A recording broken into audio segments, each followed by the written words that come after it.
Hi everybody and welcome back to another video.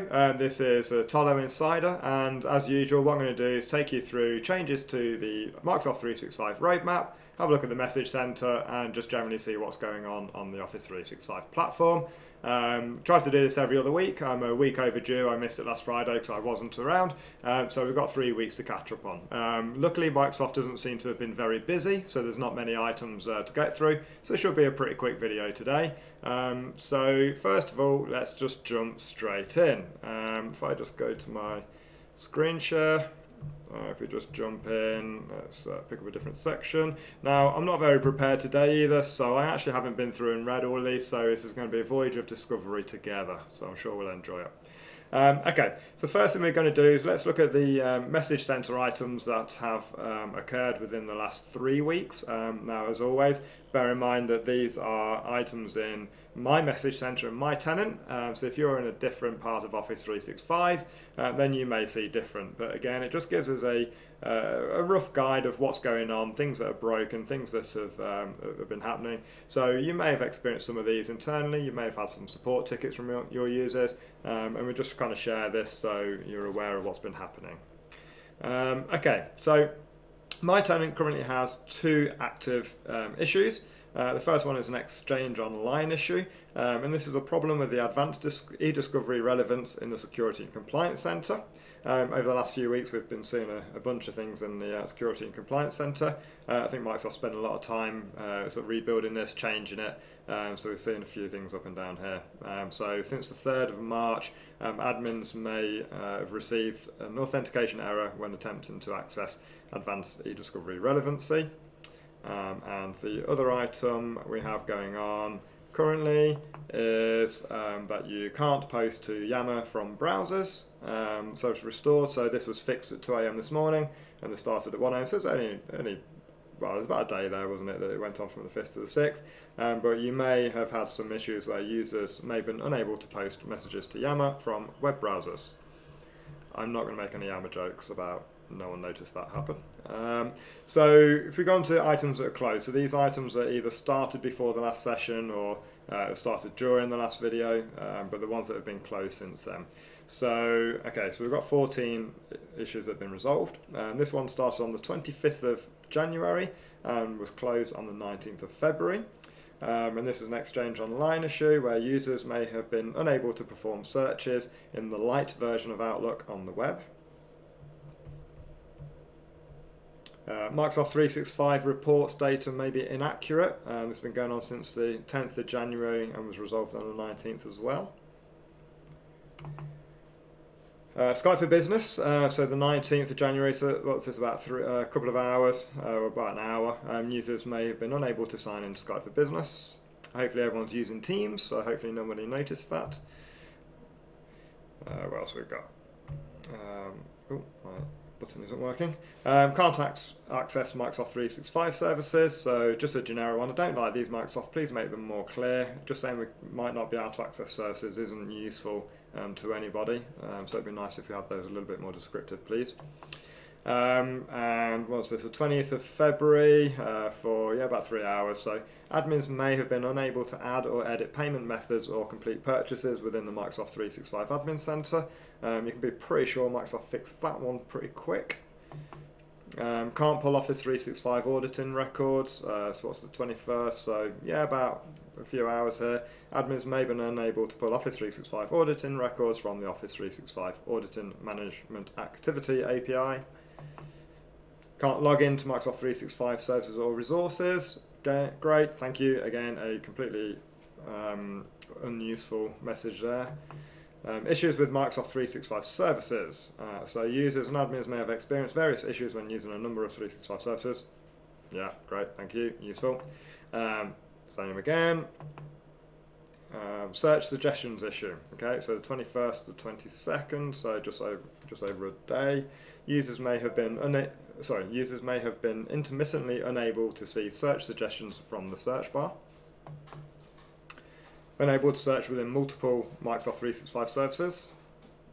A little bit more detail there, but still not particularly useful. So we might have had some search issues on the 26th of February for most of the day.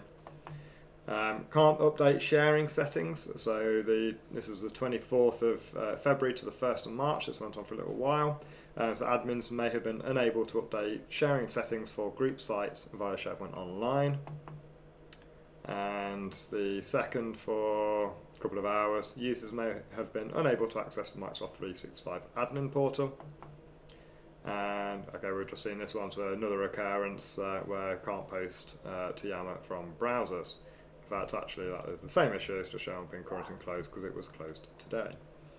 Okay, so actually, not terrible. So for the last 3 weeks, there's not really been many issues on the platform, so that's quite nice. It's been quite a stable period by the looks of it. As we can see here, there's not an awful lot of change to the roadmap. I think we saw quite a lot happen previously after the Christmas break. Now, remember, this isn't everything in the launch category. It's not everything in the rolling out category or in development. These are just the new items that have entered that category over the last 3 weeks. So to get full benefit of this, you need to watch this video every couple of weeks, and then you know what's changing. And then obviously if you need more detail or you need the full list of it, you can go to the roadmap site with Microsoft, and then you can get the full information. But this is just the changes to the roadmap, so you're prepared to deal with new items. Okay, so first of all, we'll look at what has launched on the platform in the last 3 weeks. So this, when it says launch, that basically means that these changes should be visible in all Office 365 tenants globally now, apart from maybe government and DoD. So you should see these in your tenants now. They should have completed their rolling out phase. Okay, so we've got 13 of these items. So if we just skip through these fairly quickly. So SharePoint site usage page update, popular platforms. So what's this? Employees today use a variety of devices to connect to their sites, news lists and files. To support a best experience, Microsoft wants to make sure that site owners and publishers have access to data about the different types of devices from where users are accessing their sites. This is good. So basically Microsoft's making a little bit more useful information on the usage analytics. This has always been a bit rubbish in SharePoint, so it's quite nice to see that them putting some effort in this. So we always get asked about analytics, and it'd be quite nice for SharePoint itself to provide some more useful information, so that is very welcome. Advanced eDiscovery dashboard. So in some cases you may have a large volume of documents and emails that need to be reviewed. Before you start your review process, you can use the Advanced eDiscovery dashboard. May want to, that's bad English, may want to quickly analyse your corpus to identify trends or key statistics that will help you develop your review strategies. SharePoint migration tool, site migration support for SharePoint Server 2013. So if you've used the SharePoint migration tool, it's great for just quickly dumping content up to SharePoint Online, and it appears that now supports SharePoint 2013 on premises. Outlook for iOS, in-app icons with coherent, fluent design. So Microsoft's been making some changes to the apps. We'll probably see this across a number of platforms here. We all have new icons, so same for Outlook for Android, new icons. iPad enhancement for iPad OS, so Outlook for iOS on the iPad with a larger screen. Use a new split screen available with the iPad iOS. Open multiple messages or view your messages list and calendar at the same time. I'm sure that will be very useful. SharePoint Admin Center updates. So Microsoft are updating capabilities in the SharePoint Admin Center, and they will begin rolling out these features soon. Actually, they've completed rolling it out.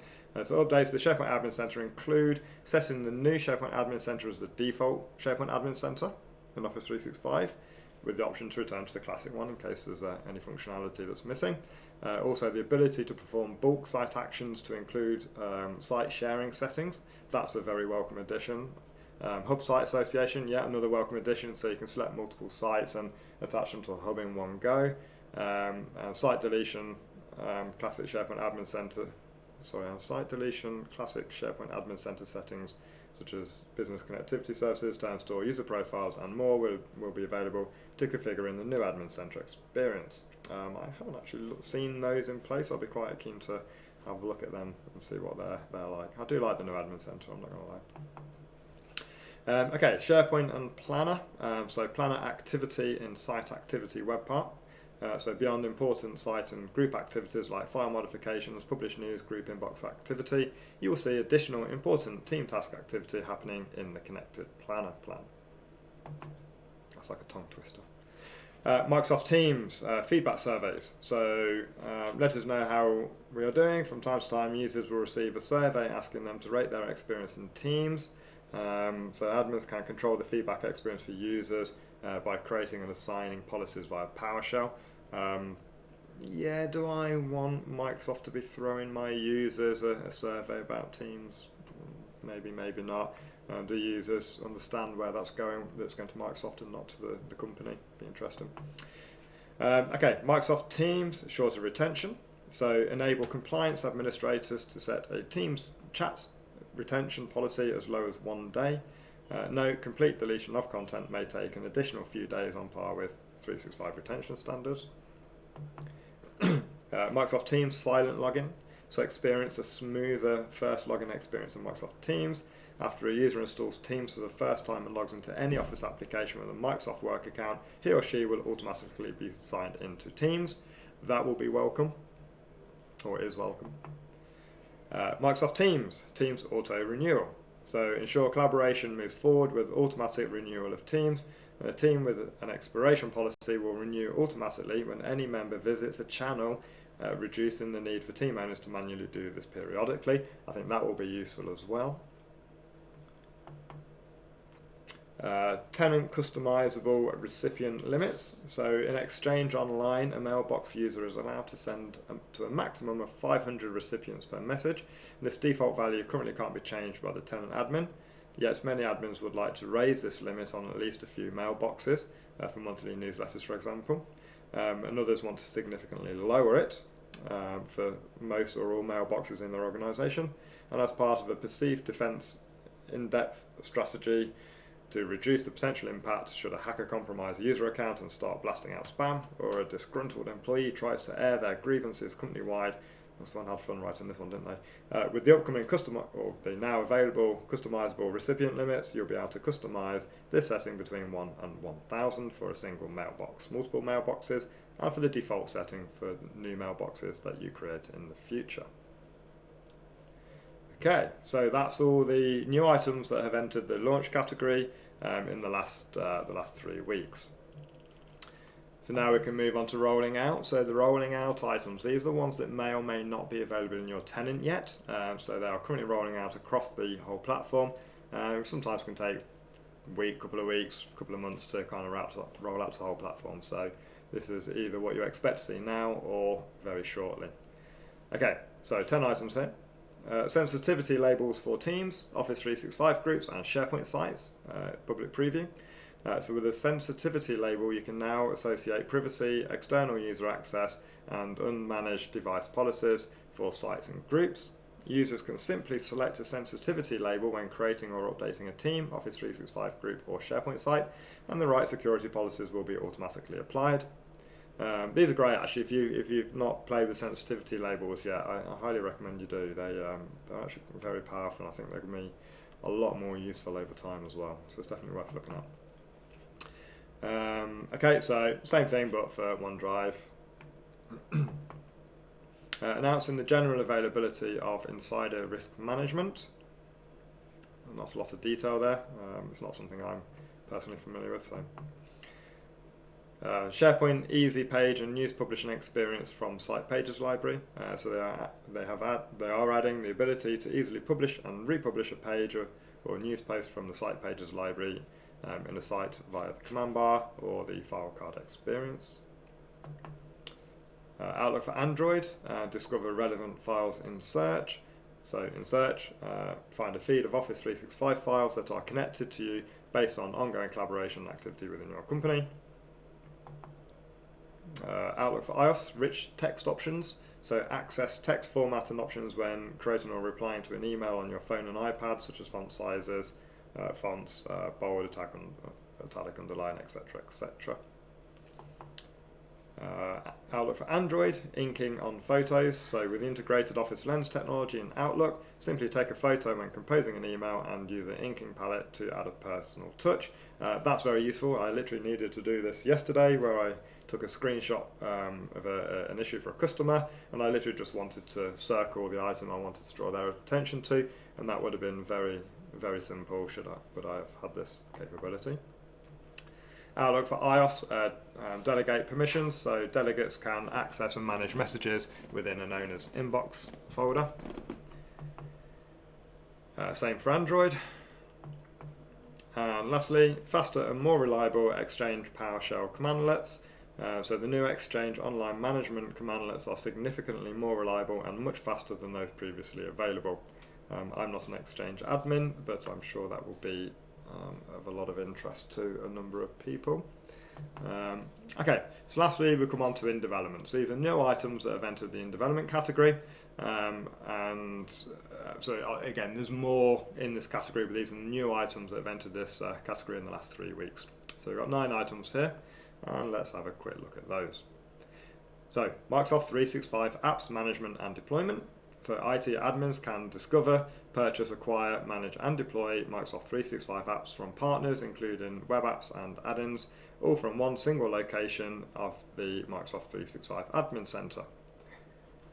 Again, I'm going to avoid making jokes about Microsoft stores for SharePoint that have never really worked in the past.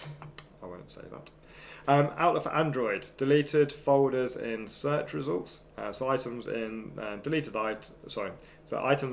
folders are included in keyword search results. Outlook for iOS, top tasks from to do in search landing page. Outlook for Android, work and personal contact separation. So when creating a new email and new calendar event in either your work, school or personal account, contact suggestions will be separated through a new user experience to ensure the correct contact is selected based on user intent. I think this is already in Outlook from iOS. I'm sure I see this in Outlook on my iPhone already.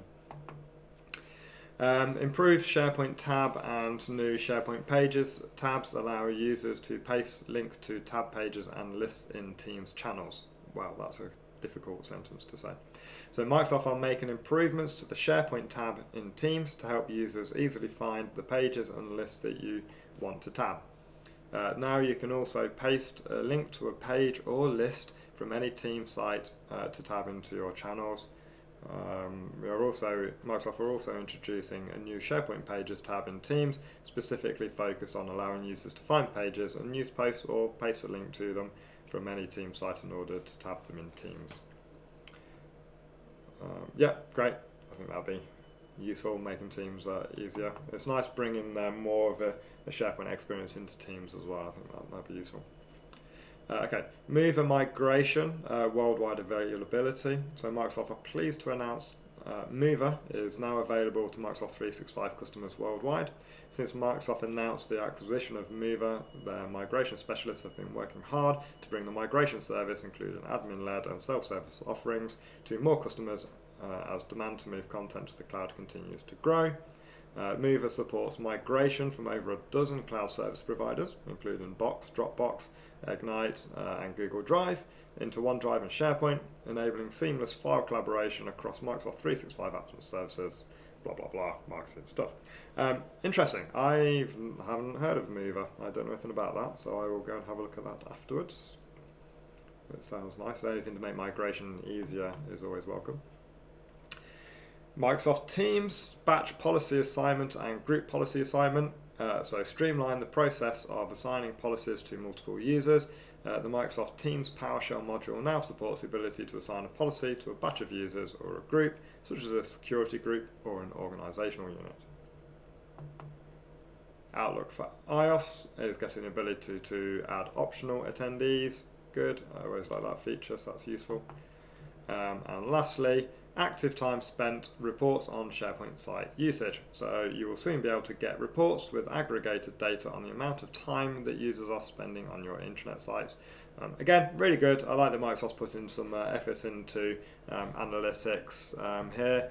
I think that's going to be very useful across the board, so I want to see more work on the analytics and the popularity trends that they do. So, okay, fairly short one, that's 3 weeks worth, not a ton of content, so you can get your day back nicely, but thank you very much for joining me again. In all honesty, please do subscribe to this. I do want to try and get to 1,000 subscribers this year if possible. And also, if you do like it, please share it with anyone that you know who will find this useful.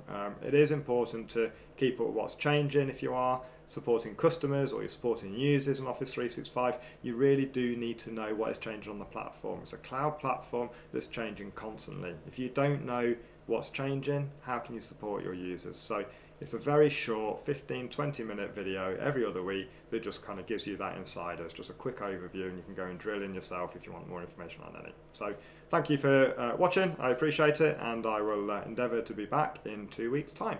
Thank you very much.